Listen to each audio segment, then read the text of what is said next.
Voilà, donc un grand bonjour à tous. Alors, première vidéo pour un apprentissage du Déchik Pondar de Tchétchénie.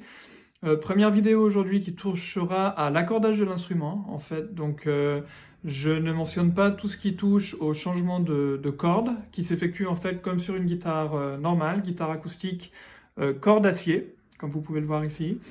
Donc il y a des tas de vidéos sur YouTube qui sont disponibles, qui montrent en fait comment changer des cordes sur une guitare. Donc c'est le même procédé sur un Déchik Pondar en fait. L'accordage bien sûr est différent. Alors un petit mot en premier sur l'anatomie de l'instrument. Alors pour utiliser des termes qui sont utilisés sur une guitare, terme en français bien sûr. Alors le corps de l'instrument, le chevalet, qui est là, donc là un chevalet qui est flottant, un chevalet qui n'est pas attaché au corps lui-même. Bon, après la garde ici, le manche, avec des frettes, en fait, comme sur une guitare normale, frettes en acier, et puis la tête, avec 3 mécaniques. Voilà. Alors, au niveau de l'accordage que j'utilise moi-même, alors pour avoir une tension. Alors, pour ne pas avoir des cordes trop molles ou des cordes trop tendues et pour avoir un accordage qui est en accord avec mon registre vocal, c'est un accordage en Do, Ré, Sol. Alors, Do sur la corde du haut,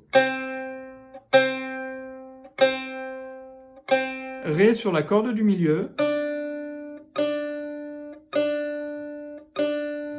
et Sol sur la corde du bas. Do, Ré, Sol. Donc, si vous utilisez une notation anglaise, par exemple, ça serait C, D, G. La particularité, en fait, des cordes d'acier, j'ai commencé à remarquer, c'est qu'elles sont très sensibles au froid.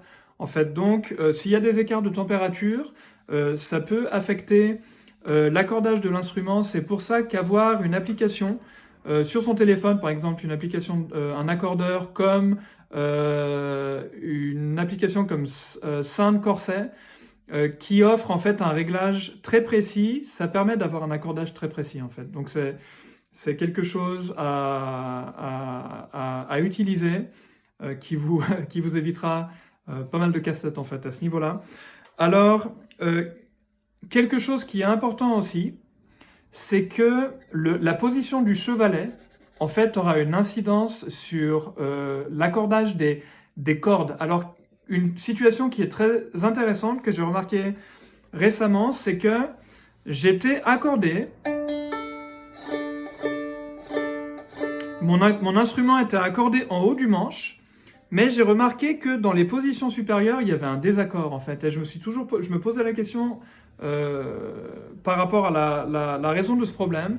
Et j'ai réalisé en fait que mon chevalet était mal positionné. Donc vous voyez que mes cordes, qui sont montées sur une petite platine métallique, sont montées alors à la diagonale par rapport au reste du corps de l'instrument. Ce qui nécessite en fait que mon chevalet soit aussi orienté à la diagonale. Si mon chevalet était orienté à la perpendiculaire, alors que mes cordes sont montées en diagonale, en fait, ça aura une incidence justement sur l'accord de l'instrument. Et j'ai trouvé en fait une petite technique qui permet de voir si le chevalet est bien positionné de cette manière-là en fait. Alors, je sonne à vide, Do, Ré, Sol, d'accord? Si je frette, alors la corde du milieu sur la 10e frette, alors 1, 2, 3, 4, 5, 6, 7, 8, 9, 10, ça doit me donner un Do à l'octave.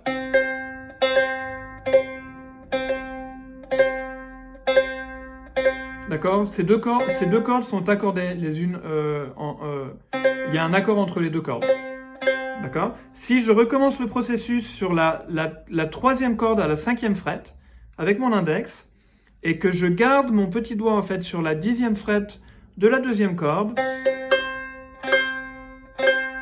donc il y a un léger truc, d'accord? Mais on est en accord, les cordes sont bien accordées entre elles en fait. On peut refaire la même chose en fait sur la 5e frette la 5e fret de la 2e corde, la corde du milieu. D'accord, on est bon. Et on commence avec l'accord de Ré, en fait.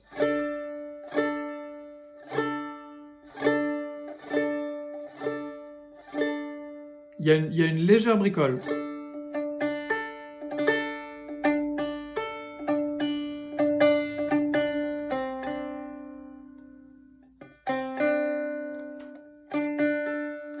Voilà. Alors une chose qui est importante aussi là derrière, c'est que quand vous frettez, quand vous positionnez vos doigts pour faire un accord, il est important en fait de s'approcher le plus possible de la frette.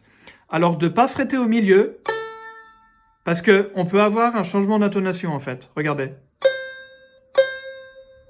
D'accord? Plus vous êtes près de la frette, plus votre intonation sera précise.